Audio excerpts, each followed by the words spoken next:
没错，今年你将看到终于能打的 iPhone Pro 系列的影像。不只是硬件 iOS 26这个新相机也要好用不少。那不知道有多少人在期待新的 iPhone 呢？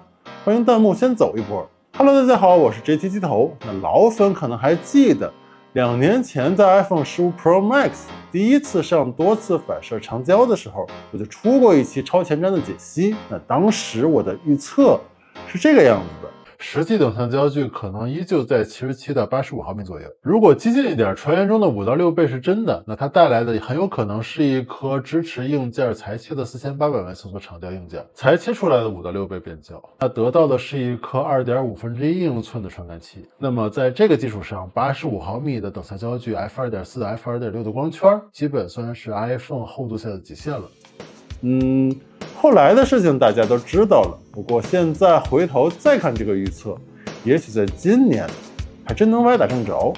那时隔2年又一次做 iPhone 的影像前瞻，这一次我想更进一步，未来2年半一直到 iPhone 20周年，它的相机还会有什么变化？听起来这个时间线很长，但是这期视频我们一起从现有信息中抽丝剥茧，还是能看到一丝端倪，看看这一次到底能应验多少。iPhone 17 Pro 系列恐怕是从 iPhone 12系列以来外观变化最大的一代。背面这个横向金属凸起，不管你喜不喜欢，它存在的意义都是为了长焦，能够容纳更大的硬件。关于焦距，今年主流的声音有2种，最开始是85毫米的 3.5 倍，而最近的声音是4倍。当然，这个是从8倍变焦和4800万像素的硬件基础上反推过来的。95到100毫米左右的焦距，无论是哪一种，这2代从2倍到5倍变焦中间视角那种过大的差距，终于可以结束了。反正这2种焦段在安卓和华为的机器上也并不少见。那目前关于传感器硬件，除了4800万像素，比较明朗的信息是，应该不会有2x2 OCL。那这确实是利好变焦画质，毕竟新一代5倍和8倍都要靠裁切来实现。而尺寸上暂时没有特别多的信息，基础值应该就是 iPhone 16E 那颗2.5英寸的sensor。参考这几代 iPhone 长焦的光圈，保守来算，大概是保 f2.8 争 f2.4。那至于会不会有惊喜，发布会再看吧。另一个值得关注的点来自于前摄，目前爆料集中在2400万高像素，看起来很美好，但是问题来了。它和 4K 视频录制相克，我不相信超采样 4K 60帧录制这种规格，苹果会先给前摄做。那合理的解释就只有一种，前摄很有可能也是4800万像素的规格，并且可以做2400万像素的融合分辨率。既然前摄也是这个规格，那去年没有做2400万像素的超广角，以及今年即将升级的长焦，会不会全部实现2400万像素的融合分辨率呢？期待是不是一下就来了？那当然，对苹果的期待还是要稍稍克制一下。还有一些和影像关联比较大的外围配置，比如 VC0 版以及主板布局的变化，对于拍照或者视频发热的体感，今年也会更友好。在硬件之外， iOS 26的相机交互变化也值得说一说。我更新公测版之后，重新拿它扫街，拍照体验提升相当明显。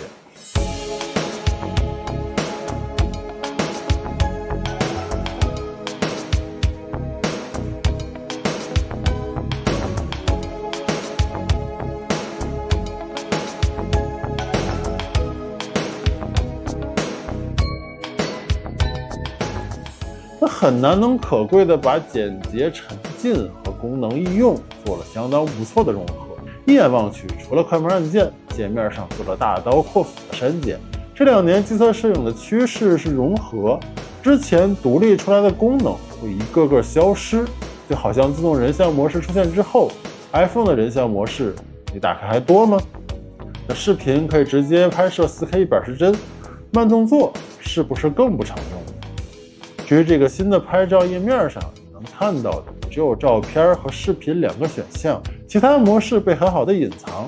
如果你会用，也会自然的滑动找到它们；如果你用不到，也不会给你额外的信息负担。另一个改善很大的就是顶部的2级菜单，之前无论是闪光灯、定时拍照、调曝光，还是摄影风格，都要上滑才能出现。这个路径实在有些深，而且很容易误触。那现在在顶部的功能分区更直观、更高效。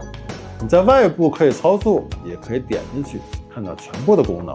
那现在在相机页面也可以自己选择 HEIF 或是 RAW。考虑到传闻中这一次一起出现的还有新的专业相机 app， 那今年 iPhone 的静态影像终于可以 Pro。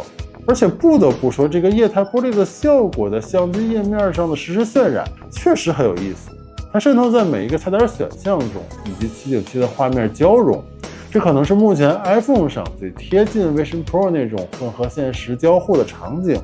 那你们觉得这个效果怎么样呢？也欢迎弹幕走一波。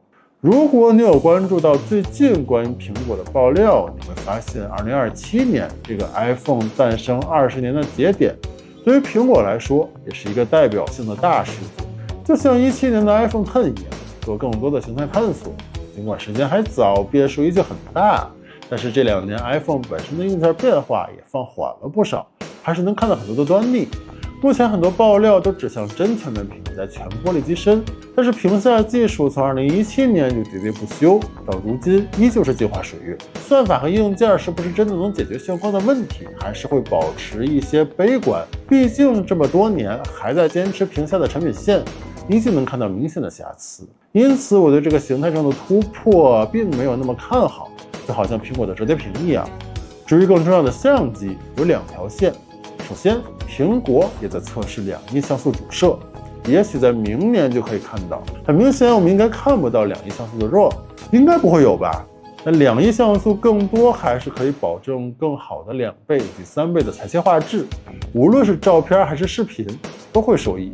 而另一条线就是最近曝光的苹果自研感光元件，按照专利图显示有 Logic 加持，史无前例的20档动态范围出现在移动设备上，无论是照片还是视频，都会改变很多事情。那这2个东西可以同时存在吗？